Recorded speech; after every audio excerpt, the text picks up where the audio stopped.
आप देख रहे हैं हिमाचल डायरीज सिर्फ पोल स्टार टीवी पर।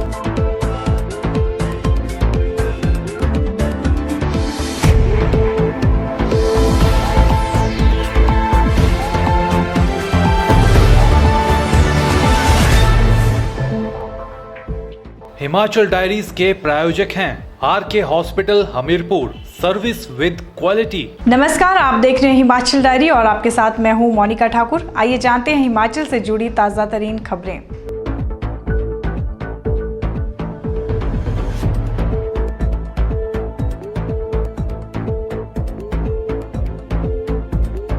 आठ नवंबर को 500 एवं 1000 के नोट पर लगी पाबंदी के बाद लोग बैंक एटीएम के बाहर कतारों में हैं।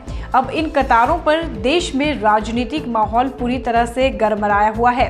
जो लोग कतारों में हैं, ऐसा नहीं है कि उन्हें दिक्कतों का सामना नहीं करना पड़ रहा है, लेकिन उनसे ज़्यादा नेता परेशान हैं और अपने पैसे की चिंता में लोगों की चिंता को जोड़कर हाय तौबा मचा रहे हैं। शिमला में बैंकों एवं एटीएम के बाहर धीरे धीरे हालात सामान्य हो रहे हैं।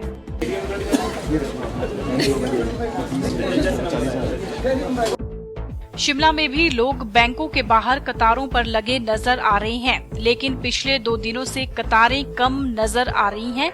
जनता की सुविधा के लिए कई बैंकों ने अब अलग से काउंटर भी लगा रखे हैं, जहां पर लोग अपने नोट बदल रहे हैं। कुछ परेशानियों के बावजूद लोग खुश हैं कि सरकार ने इतना बड़ा कदम उठाया जो कि देश हित में है, इसलिए उन्हें कतारों में लगने से कोई परेशानी नहीं है।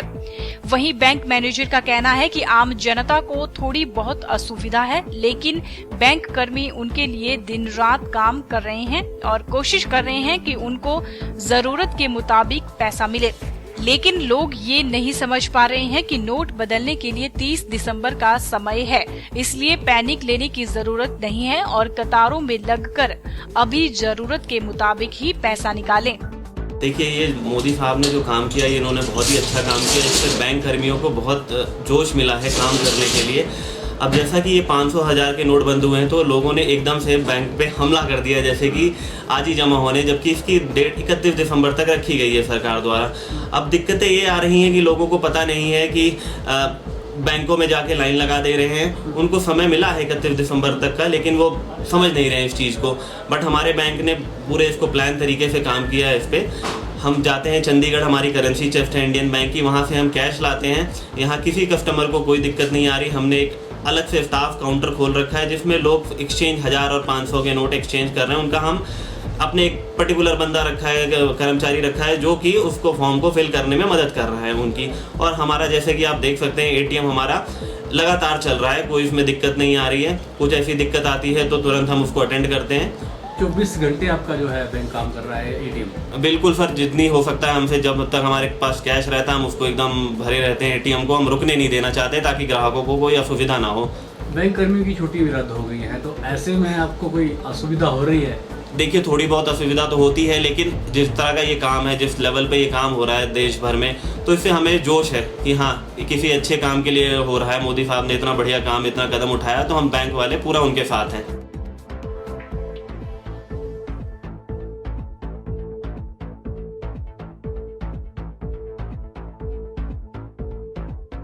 लोगों को नकदी निकासी की सुविधा प्रदान करने के लिए पंजाब नेशनल बैंक ने माइक्रो एटीएम की सुविधा हमीरपुर में आरंभ की है। माइक्रो एटीएम का शुभारंभ डीसी हमीरपुर मदन चौहान ने किया। लोगों को नकदी निकासी की सुविधा प्रदान करने के लिए पंजाब नेशनल बैंक हमीरपुर ने माइक्रो एटीएम की सुविधा आरंभ की है। माइक्रो एटीएम का शुभारंभ डीसी हमीरपुर मदन चौहान ने किया। उन्होंने बताया कि पीएनबी द्वारा जिला में ग्रामीण क्षेत्रों तक लोगों को नकद निकासी की सुविधा प्रदान करने के लिए माइक्रो एटीएम कर्मचारियों को दे दिए गए हैं। उन्होंने बताया कि माइक्रो एटीएम ग्रामीण क्षेत्रों में नकदी की समस्या से जूझ रहे लोगों को नकद निकासी की सेवाएं प्रदान करेंगे। Circle head Punjab national bank Subodh काला ने बताया कि जिला में लोगों को निर्धारित राशि एटीएम और बैंक काउंटर पर निकाली जा रही है। उन्होंने लोगों से अनुरोध किया है कि आवश्यकता अनुसार ही बैंक से धन निकासी करें। हरियाणा के मुख्यमंत्री मनोहर लाल खट्टर आज राजधानी शिमला पहुंचे हैं। यहां उन्होंने हिमाचल के राज्यपाल आचार्य देवव्रत से मुलाकात की। मनोहर लाल खट्टर यहां अपने निजी दौरे पर आए हुए हैं। हरियाणा के मुख्यमंत्री मनोहर लाल खट्टर राजधानी शिमला पहुंचे हैं। यहां उन्होंने हिमाचल के राज्यपाल आचार्य देवव्रत से मुलाकात की। मनोहर लाल खट्टर यहां अपने निजी दौरे पर आए हुए हैं। वह सुबह 10:30 बजे हेलीकॉप्टर से यहां पहुंचे और सीधे राज्यपाल भवन गए, जहां उन्होंने राज्यपाल आचार्य देवव्रत से मुलाकात की। उनका आज यहीं रुकने का कार्यक्रम है। संभावना जताई जा रही है कि वह यहां प्रदेश के कुछ नेताओं से भी मुलाकात कर सकते हैं। खेलकूद गतिविधियां लोगों एवं संस्थानों को एक साथ लाती हैं, समानता को उजागर करती हैं और संस्कृति एवं एक दूसरे को जोड़ने में कड़ी का कार्य करती हैं। यह बात मुख्यमंत्री वीरभद्र सिंह ने धर्मशाला में राज्य पुलिस की 49वीं वार्षिक राज्य खेलकूद प्रतियोगिता एवं ड्यूटी मीट की अध्यक्षता करते हुए कही। मुख्यमंत्री ने कहा कि खेलें लोगों को एक दूसरे के समीप लाने, उनकी ताकत को बनाए रखने और संकल्प को सफल बनाने की मजबूती प्रदान करने का एक सुगम और निहित साधन है। उन्होंने कहा कि खेलें अनुशासन, आत्मविश्वास और नेतृत्व जैसे कौशल सुधार के लिए एक मंच प्रदान करती हैं। उन्होंने कहा कि खेलों के माध्यम से सीखे गए जीवन कौशल व्यक्ति को निजी तौर पर सशक्त बनाने में मददगार होते हैं और खेलें आत्मसम्मान और दूसरों से जुड़ना जैसे सामाजिक प्रवृत्तियों को बढ़ाने में सहायक होती हैं। उन्होंने कहा कि ऐसी प्रतिस्पर्धाएं प्रतिभागियों के मध्य एकत्व की भावना उत्पन्न करती हैं। उन्होंने कहा कि पुलिस कर्मियों को उनके मानसिक एवं शारीरिक क्षमता का पुनः आकलन करने की निरंतर आवश्यकता रहती है। इस प्रकार की प्रतियोगिताएं पुलिस कर्मियों की शारीरिक क्षमता, मानसिक सजगता और संकटकालीन परिस्थितियों का मुकाबला करने और लोगों के साथ बेहतर तालमेल स्थापित करने में मदद करती हैं।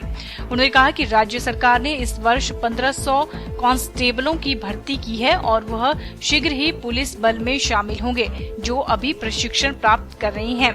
उन्होंने विभिन्न खेल, सांस्कृतिक एवं ड्यूटी अनुशासन प्रतियोगिताओं के विजेताओं को पुरस्कार वितरित किए। उन्होंने कहा कि इन प्रतियोगिताओं में भाग लेने वाले 500 खिलाड़ियों में अनेक खिलाड़ी राष्ट्रीय एवं अंतर्राष्ट्रीय खेल मुकाबलों में अपनी भागीदारी सुनिश्चित बनाकर राज्य का गौरव बढ़ाएंगे।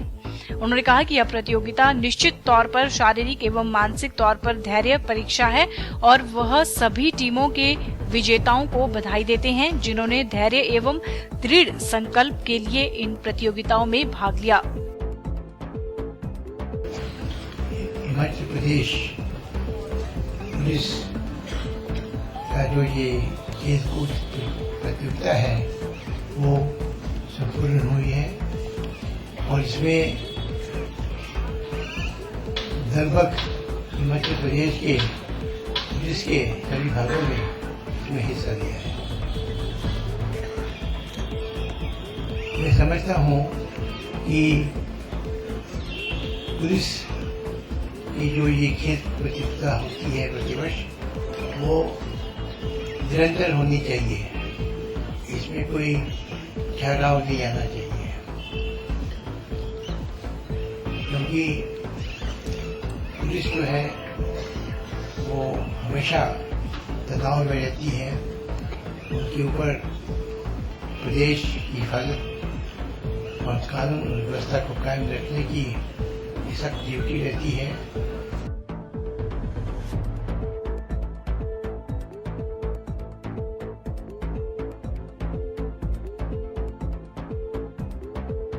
प्रधानमंत्री नरेंद्र मोदी द्वारा काले धन को लेकर लिया गया कड़ा निर्णय लोकतंत्र और अर्थतंत्र को मजबूती के लिए मील का पत्थर साबित होगा। यह बात भाजपा राष्ट्रीय सचिव नरेंद्र अत्री ने हमीरपुर में आयोजित स्वरोजगार का आगाज कार्यक्रम के दौरान कही। अत्री ने कहा कि जिस कश्मीर में आए दिन पत्थरबाजी और दंगे फसाद की घटनाओं की खबरें आती थी, वहां भी नोटबंदी के बाद ऐसी घटनाओं में कमी आई है। अत्री ने कहा कि कश्मीर के लोग अब चैन की सांसें ले रही हैं, पत्थरों की आवाजें मंदी हो गई हैं। जो लोग चिल्ला चिल्लाकर मोदी सरकार से काले धन का हिसाब मांगते थे, वही लोग अब रो रही हैं। उन्होंने कहा कि पूरा राष्ट्र नोटबंदी के निर्णय पर प्रधानमंत्री नरेंद्र मोदी के साथ खड़ा है और इस बात को लेकर आश्वस्त है कि इस निर्णय से जो लोग अपने काले धन से देश के लोकतंत्र को अपने हिसाब से चलाने की कोशिश करते थे, उनके मंसूबे अब पूरे नहीं होंगे और देश में लोकतंत्र के साथ साथ अर्थतंत्र भी मजबूत होगा।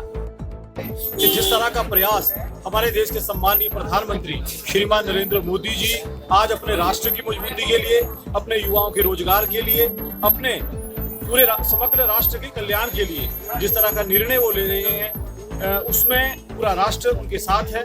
और जिस तरह मुद्रा बैंक लोन के माध्यम से एक साल में लगभग 3 करोड़ युवा व्यवसायियों ने इस योजना का लाभ लिया है, इसी तरह अन्य युवा भी इन योजनाओं का लाभ लेंगे और आने वाले समय में इस राष्ट्र में और मजबूती आएगी, खुशहाली आएगी। इस मौके पर अमन गुलेरिया, अभिषेक गुलेरिया, कमलेश कुमार, अजय कुमार, राकेश कुमार, रमेश पाल, देशराज, विकास पठानिया, सुनील शर्मा, विकास ठाकुर सहित अन्य कार्यकर्ता मौजूद रहे। हिमाचल डायरी में अभी रुकते हैं एक छोटे से ब्रेक के लिए। बने रहिए पोलस्टार टीवी के साथ।